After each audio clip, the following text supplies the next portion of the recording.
5-ci mövzu. Ulul əzm elçilər. Ulul əzm elçilər deyildikdə, əzmkar və səbirli olanlar nəzərdə tutulur. Uca Allah buyurur, elçilərdən möhkəm iradə sahiblərinin səbr etdiyi kimi, sən də səbr et. Əl-Əhqaf surəsi 35-ci ayə. Alimlər onlar barədə ixtilaf ediblər. Bəziləri burada bütün elçilərin nəzərdə tutulduqlarını bildirib, ayədə elçilərdən deyildikdə, onlardan bəziləri deyil, hamısı nəzərdə tutulur. İbn Zeyd demişdir. Yəni bütün elçilər. Çünki Allahın göndərdiyi bütün peyğəmbərlər möhkəm səbir, iradə və kamil bir ağıl sahibi olmuşdular. Bəzi alimlər isə onların sayının 5 olduğunu söyləmişdilər.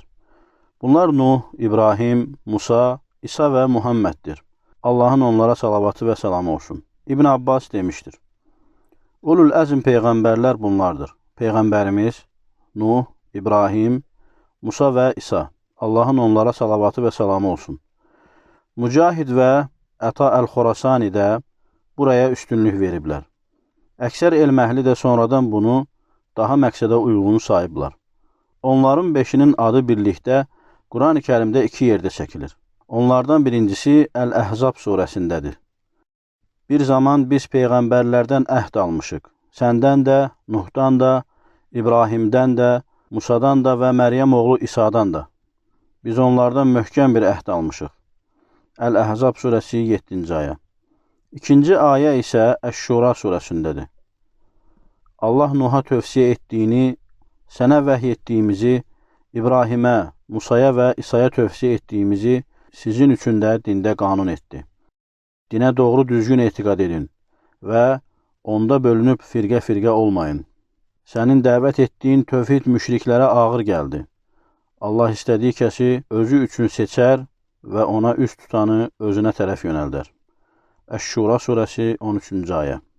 Bəzi təfsirçilər demişlər. Onların adlarının xüsusi olaraq qeyd olunması onların məşhur şəriətlərə sahib olduqlarının, xüsusi şərəf və fəzilətə layiq olduqlarının göstəricisidir. Bu 5 peyğəmbərin ən fəzilətlisi, Adəm övladlarının ən xeyirlisidir. Əbu Hüreyrə, Allah ondan razı olsun, demişdir. Adəm övladlarının ən xeyirlisi 5 nəfərdir. Nuh, İbrahim, İsa, Musa və Muhammed. Allahın onlara salavatı və salamı olsun. Onların arasında ən xeyirlisi isə Muhammeddir, sallallahu aleyhi və səlləm. Onların ən xeyirlisinin Muhammed sallallahu aleyhi və səlləmin olması barədə Buxari Əbu Hüreyrədən Peyğəmbərin sallallahu aleyhi və səlləmin belə dediyini rəvayət etmişdir. Mən qiyamət günü Adəm övladlarının ən şərəflisi, qəbirdən ilk çıxan şəxs, şəfayət diləyənlərin və şəfayətçi olanların birincisi olacağam.